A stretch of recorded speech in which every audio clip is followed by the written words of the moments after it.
എന്റെ ഭർത്താവിന്റെ കാര്യങ്ങൾ നോക്കാൻ ഇവളാരാ?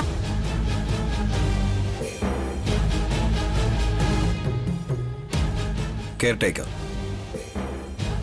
അഖിലിന് സമയത്ത് മെഡിസിൻസ് കൊടുത്ത് ഫിസിയോതെറാപ്പി ചെയ്ത് അവൻ എത്രയും പെട്ടെന്ന് എഴുന്നേറ്റ് നടക്കുന്നതിന് വേണ്ടിയാണ് നന്ദിനി വന്നിരിക്കുന്നത്. നില്ല്, നീ ചെയ്യേണ്ട ജോലി അവര് ചെയ്തിരിക്കുക. നിനക്കെന്തായാലും ജോലി കുറഞ്ഞല്ലോ, മിണ്ടാതിരിക്കും. അതെ ചേച്ചി, അഖിലേട്ടനെ എത്രയും പെട്ടെന്ന് നടത്തിക്കുന്നതാ എന്റെ ജോലി. ഏട്ടനെ 24 hours കണ്ണിന്റെ കൃഷ്ണമണി പോലെ ഞാൻ നോക്കിക്കോളാം. കെയർ ടേക്കറിനെ പോലെ നോക്കിയാ മതി, അതിൽ കൂടുതലൊന്നും വേണ്ട. ഇവള് കെയർ ടേക്കറായിട്ട് മാത്രമല്ല ഇങ്ങോട്ട് വന്നത്, ഇവൾ ഇവിടുത്തെ ബന്ധുവും കൂടിയാ. കുറച്ച് റെസ്പെക്ട് കൊടുത്ത് സംസാരിക്ക. നീ വളരെ ഗ്രേറ്റ് നന്ദിനി. മറ്റുള്ളവരെ സേവിക്കാൻ വേണ്ടിയല്ലേ നഴ്സിംഗ് പഠിച്ചത്. നിന്റെ കൈകൊണ്ട് എത്രയോ പേഷ്യൻസിന് ആശ്വാസം പറഞ്ഞിട്ടുണ്ടെന്ന് ഏടത്തി പറഞ്ഞിരുന്നു. അതിന്റെ ജോലിയാണ് ഏട്ടാ. എന്റെ ഡ്യൂട്ടി ഞാൻ ചെയ്യുന്നു. ഇതിലെന്ത് ഗ്രേറ്റാ ഉള്ളത്? ഉണ്ട്. ഇവിടെ ചില ആൾക്കാര് കെട്ടിയ ഭർത്താവിനെ പോലെ നേരാവണ്ണം നോക്കില്ല. എപ്പോഴും ഫ്രണ്ട്സും പാർട്ടിന്നും പറഞ്ഞ് ഭർത്താവിനെ വരെ അവോയ്ഡ് ചെയ്യും. അങ്ങനെയുള്ള ആൾക്കാർ നിന്നെ കണ്ട് ഒരുപാട് പഠിക്കേണ്ടിയിരിക്കുന്നു. ഒന്നും മിണ്ടരുത്, അഭിയുണ്ട്, സമാധാനിക്കേ. ആക്ച്വലി ഞാനൊരു കെയർ ടേക്കറിനെ അന്വേഷിച്ച് നടക്കുമായിരുന്നു. അപ്പോഴേക്കും നീ വന്നു. Take care of him. അഖിലിന് എന്തെങ്കിലും പറ്റിയാ ഞാൻ മിണ്ടാതിരിക്കില്ല. ഏട്ടനൊന്നും സംഭവിക്കില്ല. ബെറ്റർ ആകും. എഴുന്നേറ്റ് നടക്കും. അത് ഞാൻ ഗ്യാരണ്ടി.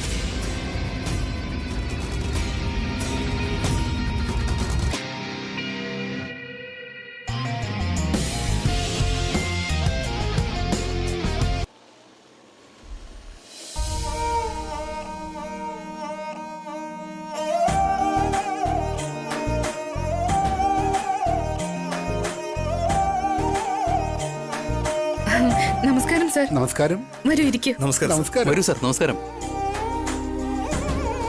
വരൂ സർ, ഇരിക്കൂ. സാരമില്ല മാഡം. Thanks Bhaskar sir. എന്റെ മകളുടെ ഫംഗ്ഷൻ വളരെ ഗംഭീരമായിട്ട് നടന്നു.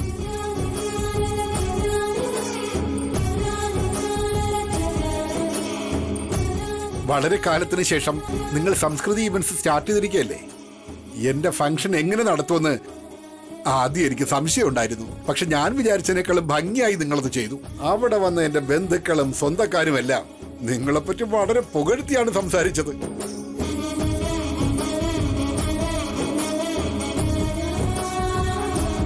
കാർത്തികേ, നമ്മൾ വിചാരിച്ചതുപോലൊന്നും നടക്കുന്നില്ല. ഭാസ്കറിന് നല്ല പേരാ കിട്ടുന്നത്. ഈ പ്രശംസ ഒരുപാട് നാളുണ്ടാവില്ല. അതിനുള്ള വഴി ഞാൻ കണ്ടിട്ടുണ്ട്. നിങ്ങൾ ഇത്ര ഭംഗിയായി ഇവന്റ്സ് ചെയ്യുമെന്ന് എനിക്ക് അറിയില്ലായിരുന്നു ഭാസ്കർ സാർ. എന്റെ ഏട്ടന്റെ മേലെ വിശ്വാസം അർപ്പിച്ച് ഞങ്ങൾക്ക് ഈ ഈവന്റ് തന്നതിൽ ഒരുപാട് നന്ദിയുണ്ട് സാർ. ഇത് എന്റെ മാത്രം എഫേർട്ട് അല്ല, ഞങ്ങളുടെ ഫാമിലി മുഴുവൻ ഇതിലുണ്ടായിരുന്നു. മാത്രമല്ല ഞങ്ങളുടെ സ്റ്റാഫും കൂടെ ഉണ്ടായിരുന്നു.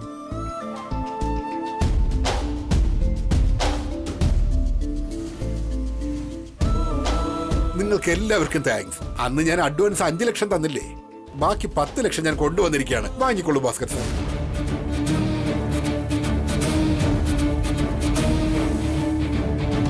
ഇവന്റ് മുഴുവൻ നടത്തിയതിന് 20 ലക്ഷം രൂപയായി. 5 ലക്ഷം രൂപ അഡ്വാൻസ് തന്നായിരുന്നു. സാറിനി 15 ലക്ഷം രൂപയാ തരേണ്ടത്.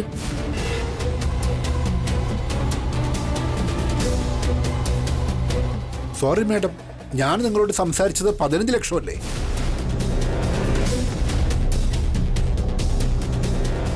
അതുകൊണ്ടാണ് അഡ്വാൻസ് കഴിച്ച് ബാക്കി 10 ലക്ഷം കൊണ്ടുവന്നിരിക്കുന്നത്.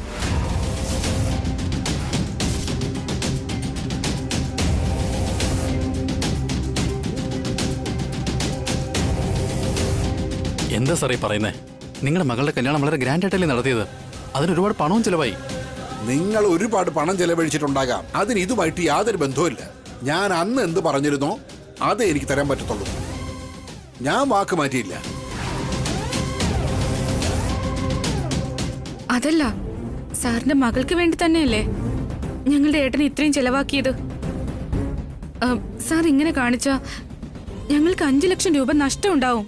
അതിനുവേണ്ടി എനിക്ക് നഷ്ടം സഹിക്കാൻ പറ്റില്ലല്ലോ. എനിക്ക് ഇനിയും ഒരുപാട് ചിലവുകളുണ്ട്.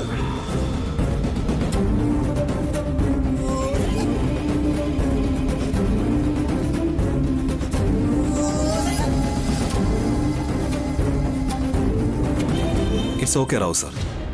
ഞങ്ങളുടെ സംസ്കൃതി ഈവൻസിനെ വിശ്വസിച്ചതിന് once again thank you so much. നിങ്ങളുടെ വീട്ടിൽ ഇനി എന്ത് ഫംഗ്ഷൻ ഉണ്ടെങ്കിലും ആ ഓർഡർ ഞങ്ങൾക്ക് തന്നെ തരണം. ഉറപ്പായും തരാം അഭിറാം. ഞാൻ വരട്ടെ.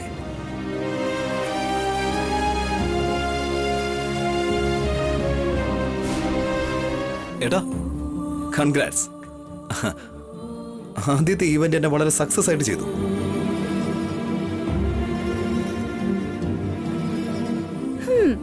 സക്സസ് ആക്കിയോ അതോ കമ്പനിയെ ലോസ് ആക്കിയോ ഭാസ്കരേട്ടാ?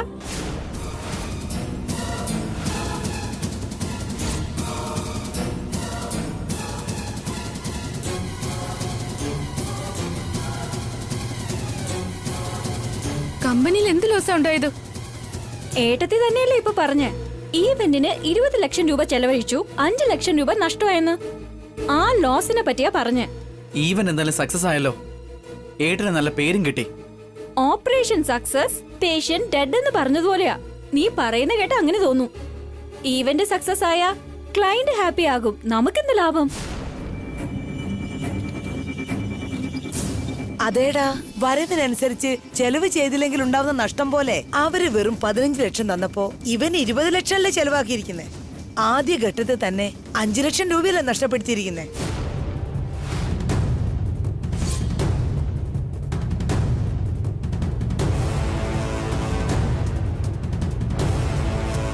ബിസിനസ്സിൽ ലാഭവും നഷ്ടമൊക്കെ വളരെ സർവ്വസാധാരണം. സൂക്ഷിച്ച് ചെലവാക്കിയ ആ നഷ്ടം എങ്ങനെ ഉണ്ടാവും അഭിയേട്ടാ? ഭാസ്കരേട്ടന് ഒരു അശ്രദ്ധയും ഉണ്ടായിരുന്നില്ല. എല്ലാം കറക്റ്റായിട്ട് തന്നെ ചെയ്തത്. പിന്നെ എങ്ങനെയാ ഈ നഷ്ടം വന്നേ? ആരെ വരുത്തി വെച്ചേ?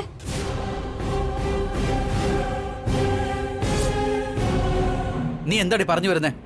ആര് വരുത്തി വെച്ചു? എടാ, എവിടെ തെറ്റ് സംഭവിച്ചു എന്ന് അവള് ചോദിക്കുന്നേ. 100 200 ഒന്നല്ലല്ലോ, ലക്ഷക്കണക്കിന് രൂപയല്ലേ നഷ്ടം. ഇങ്ങനെ പോയാ കമ്പനി വീണ്ടും അടച്ചു പൂട്ടേണ്ടി വരും.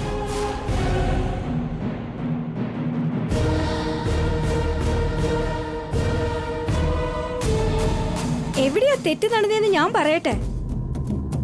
ഭാസ്കരേട്ടന് എക്സ്പീരിയൻസേ ഇല്ല, ഐഡിയയും ഇല്ല, ധൈര്യമാണെങ്കിൽ ഒട്ടും തന്നെ ഇല്ല. ഭാസ്കരേട്ടൻ ഈവന്റ്സ് ചെയ്യാൻ യോഗ്യനേ അല്ല.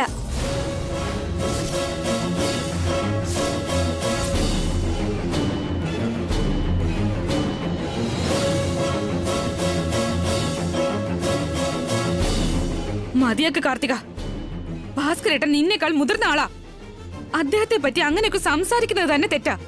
മുതിർന്ന ആളാണെങ്കിൽ തെറ്റ് ചെയ്യാനാണോ? കമ്പനിക്ക് നഷ്ടം വരുത്താനാണോ? കാർത്തിക, അങ്ങനെ എപ്പോഴും ലാഭം കിട്ടില്ല.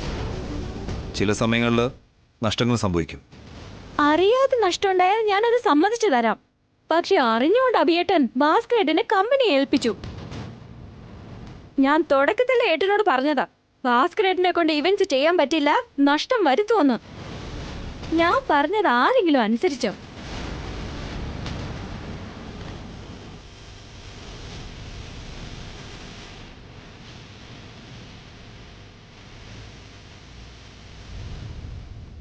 എനിക്ക് എക്സ്പീരിയൻസ് ഉണ്ട്, എത്രയോ ഈവന്റ്സ് ചെയ്തിട്ടുമുണ്ട്. കമ്പനിയുടെ ചുമതല എന്നെ ഏൽപ്പിക്ക്, ലാഭം ഞാൻ ഉണ്ടാക്കി തരാന്ന് പറഞ്ഞതല്ലേ. ആരെങ്കിലും ഞാൻ പറഞ്ഞത് കേട്ടോ? നിനക്ക് എന്ത് എക്സ്പീരിയൻസ് ഉള്ളത്? നീ എത്ര ഈവന്റ്സ് അടി ചെയ്തേ? ബസ് എടുത്ത് ഇല്ലായിരുന്നെങ്കിൽ സുമിത്ര മാഡത്തിന്റെ ഓഫീസിൽ നീ ബിഗ് സീറോ ആയിരുന്നേനെ. ഞാൻ സീറോ ആണെങ്കിൽ എന്നെ എന്തിനാ മാനേജർ പോസ്റ്റിൽ വെച്ചത്? നിനക്ക് എങ്ങനെയാ പോസ്റ്റ് കിട്ടിയെന്ന് എന്റെ വാഗോണ്ട് എന്നെ പറയണോ അല്ലടി? അയ്യോ, ഇവര് വീണ്ടും എന്റെ രാജന് പറയുന്നാണല്ലോ തോന്നുന്നേ. എങ്ങനെയെങ്കിലും വിഷയം മാറ്റണം. ഇപ്പോ ആ ഓഫീസിന്റെ കാര്യം നമ്മൾ എന്തിനാണ് പറയുന്നേ? നമ്മുടെ കമ്പനിയെ കുറിച്ചും ഉണ്ടായ നഷ്ടത്തെ കുറിച്ചല്ലേ പറയേണ്ടത്. ഇപ്പൊ അതിനെപ്പറ്റി ആരും സംസാരിക്കണ്ട. ഇന്ന് നഷ്ടം സംഭവിക്കും, നാളെ ലാഭം കിട്ടും. ഇതോടെ ഈ വിഷയം അങ്ങ് വിട്ടേക്ക് പ്ലീസ്. 1 രൂപയോ 2 രൂപയോ അല്ല അഭിയേട്ടാ, 5 ലക്ഷമാണ്.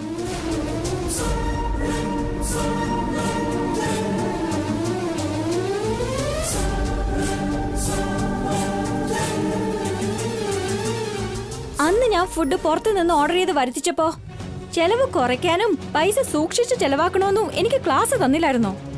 ഇപ്പൊ ഭാസ്കരേട്ടൻ 5 ലക്ഷം രൂപ നഷ്ടപ്പെടുത്തിയപ്പോ വിട്ടുകളയാൻ പറയുന്നു. എല്ലാവരെയും ഒരേ കണ്ണുകൊണ്ട് കാണണം അഭിയേട്ടാ. ഭാസ്കരേട്ടനെ ഒരു രീതിയിലും എന്നെ മറ്റൊരു രീതിയിലും കാണുന്നത് ശരിയല്ല അഭിയേട്ടാ.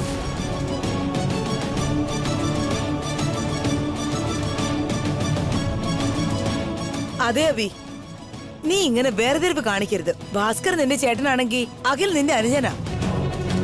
ഭാവന നിന്റെ ഏട്ടത്തിയാണെങ്കിൽ കാർത്തിക നിന്റെ അനുജത്തിയാ. അവരെ ഒരു രീതിയിലും ഇവരെ മറ്റൊരു രീതിയിലും കാണാൻ പാടില്ല. ഏട്ടൻ ഇന്നുവരെ അങ്ങനെ ഒരു വ്യത്യാസം കാണിച്ചിട്ടില്ല. ആവശ്യമില്ലാതെ ഇളയമ്മ അവളെ സപ്പോർട്ട് ചെയ്യണ്ട. നീ എന്താ അഖിൽ എന്നെ സപ്പോർട്ട് ചെയ്യാത്തെ? ആന്റി എന്നിൽ നിന്നും അകറ്റി എന്നെ ഒറ്റയ്ക്കാകാനാണോ നിന്റെ തീരുമാനം അഖിൽ? ഇവിടെ ആരും ഒറ്റയ്ക്കൊറ്റയ്ക്കല്ല നിൽക്കുന്നത്, എല്ലാവരും ഒരുമിച്ചാ. എനിക്കങ്ങനെ തോന്നുന്നില്ല ഏട്ടത്തി.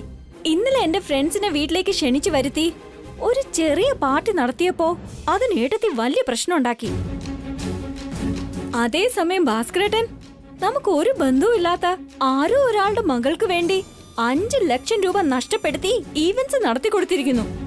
അപ്പൊ ഏട്ടനോട് നിങ്ങൾക്കൊന്നും പറയാനില്ലേ?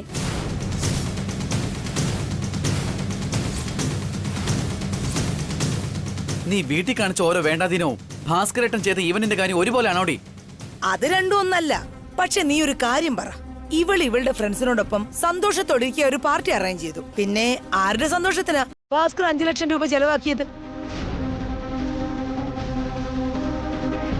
ഞാൻ കാരണം ഈ തെറ്റൊക്കെ സംഭവിച്ച് എന്നെ വിശ്വസിച്ച് നിങ്ങൾ എന്നെ ഈ സംസ്കൃത ഈവൻസ് ഏൽപ്പിച്ചതാണ്. എൻ്റെ ശ്രദ്ധക്കുറവ് കാരണം ഞാൻ ചെയ്ത ആദ്യ ഈവൻറ്റ് തന്നെ 5 ലക്ഷം രൂപയുടെ ലോസാണ് വന്നിരിക്കുന്നത്. എല്ലാവരും എന്നോട് ക്ഷമിക്കേ. ഏട്ടാ,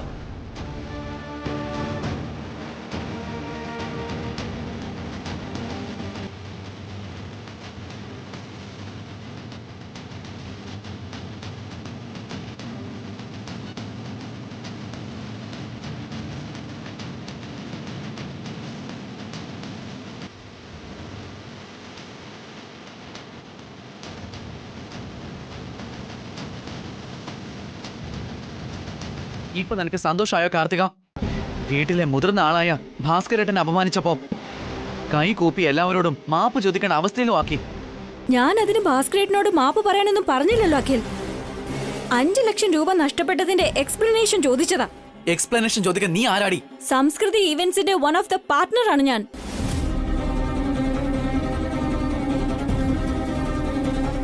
അതേടാ, കമ്പനിയിൽ എന്തായാലും നിനക്ക് ഷെയർ ഉണ്ടല്ലോ, അപ്പൊ ഇവളും പാർട്ണർ ആവില്ലേ? നഷ്ടം സംഭവിച്ച കണക്ക് ചോദിക്കില്ലേ? ലാഭം കിട്ടിയ എന്തായാലും പങ്കുവെക്കാറില്ല. നഷ്ടത്തെയെങ്കിലും എല്ലാവരുമായിട്ട് പങ്കുവെച്ചൂടെ? നമ്മൾ പങ്കിടേണ്ടത് ലാഭവും നഷ്ടവും മാത്രമല്ല കാർത്തിക, സുഖദുഃഖങ്ങളും കൂടിയാണ്. ഈ വീട്ടിലെ മുതിർന്ന ആളാണെന്ന് പോലും നോക്കാതെ ഭാസ്കരേട്ടനെയും ഭാവനേച്ചിയും ഒരുപാട് വിഷമിപ്പിച്ചിരിക്കുക. ഇത് തെറ്റാ. ഈ വീട്ടിൽ മുതിർന്ന ആള് ഞാനാ, അല്ലാതെ അവനല്ല. എന്നാ പിന്നെ ഈ കാര്യത്തിന് ഒരു പരിഹാരം കണ്ടെത്താൻ നോക്ക്. എന്നിട്ട് നിങ്ങളുടെ അന്തസ്സിനെ സംരക്ഷിക്കുക.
വിഷമിക്കാതേട്ടാ. വിഷമിക്കാത്ത പിന്നെ എന്ത് ചെയ്യും ഭാവനെ? എന്നെ വിശ്വസിച്ച് അഭിയും വസുവും കമ്പനി എന്നെ ഏൽപ്പിച്ചു. എന്നിട്ട് ഞാൻ ചെയ്ത ആദ്യ ഇവന്റ് തന്നെ 5 ലക്ഷം രൂപയുടെ നഷ്ടം ഉണ്ടായി.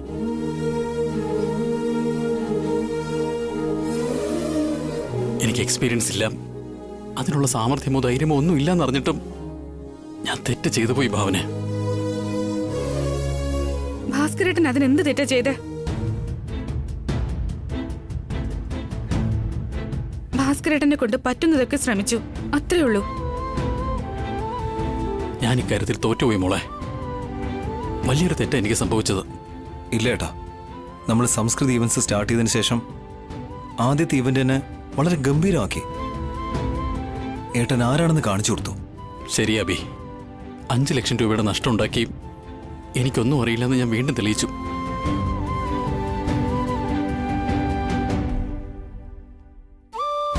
Sorry Abi, I'm very sorry.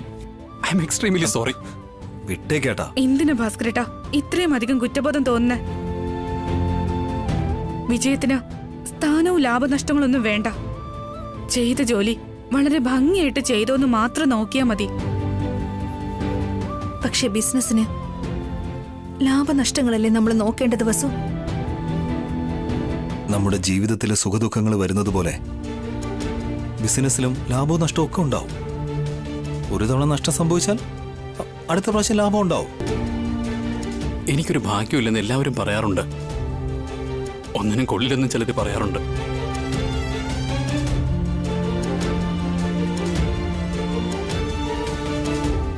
Sorry ഏട്ടാ.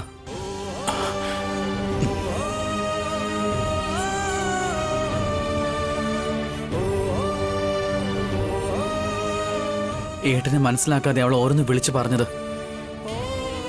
അവൾക്ക് വേണ്ടി ഞാൻ ഏട്ടനോട് മാപ്പ് ചോദിക്കാം.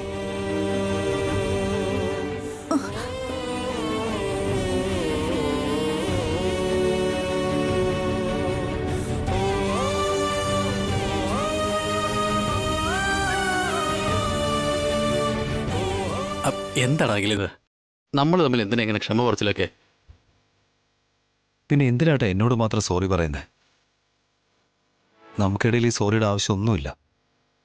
നമ്മൾ 3 പേര് സഹോദരങ്ങളാണ്, അല്ലാതെ ബിസിനസ്സിൽ പങ്കാളികളല്ല.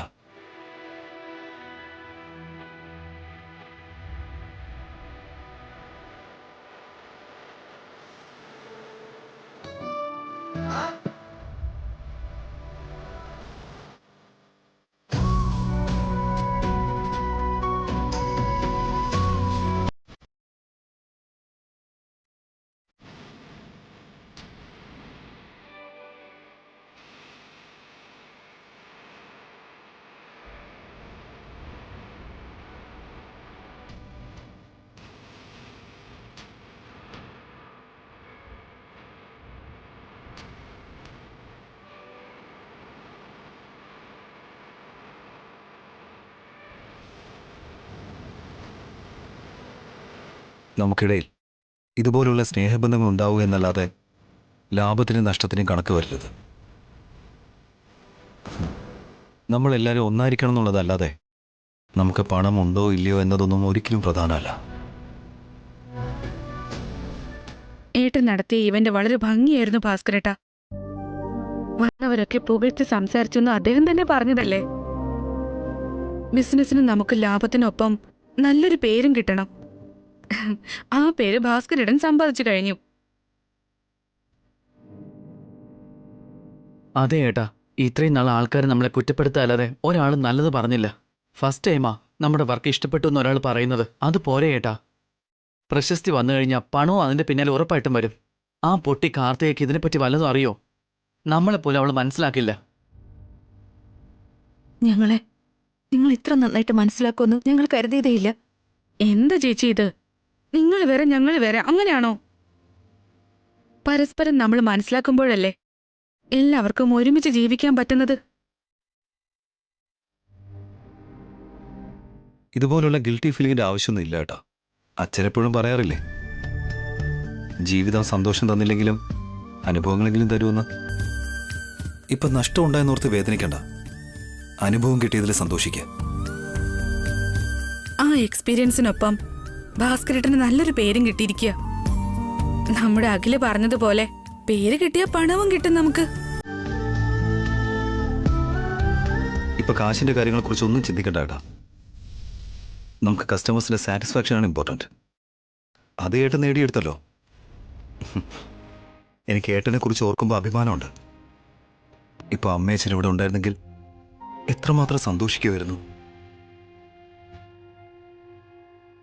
എന്റെ കാലം ഓക്കെ ആയിരുന്നെങ്കിൽ ഈ ഈവന്റിൽ ഞാൻ കൂടി പങ്കെടുത്ത് കാര്യങ്ങൾ അടിപൊളിയാക്കുമായിരുന്നു. ഏട്ടന് ഞാൻ എന്റെ ഗ്രാൻഡ് ലെവലിൽ താങ്ക്സ് പറയാ.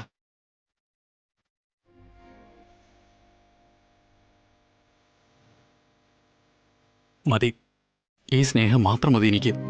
നിങ്ങൾ രണ്ടുപേരും തരുന്ന ഈ സ്നേഹവും ബഹുമാനവും അത് മാത്രം. ഇതിനേക്കാളും വലിയൊരു ആഘോഷം എനിക്ക് എന്താ ഉള്ളത്? എന്റെ സങ്കടങ്ങളെല്ലാം മറക്കുന്നതിന് ഈ ഒരു മൊമെന്റ് മാത്രം മതി എനിക്ക്. ഒരു കുടുംബമായാൽ ഇങ്ങനെ ഇരിക്കണം, പരസ്പരം സപ്പോർട്ട് ചെയ്യണം, ഇതുപോലെ ഒരുമിച്ച് കഴിയണം. ആ നല്ല ഗുണം നിങ്ങൾക്ക് എല്ലാവർക്കും ഉണ്ട്. ഇന്നെനിക്ക് ഒരുപാട് സന്തോഷം തോന്നുന്നു.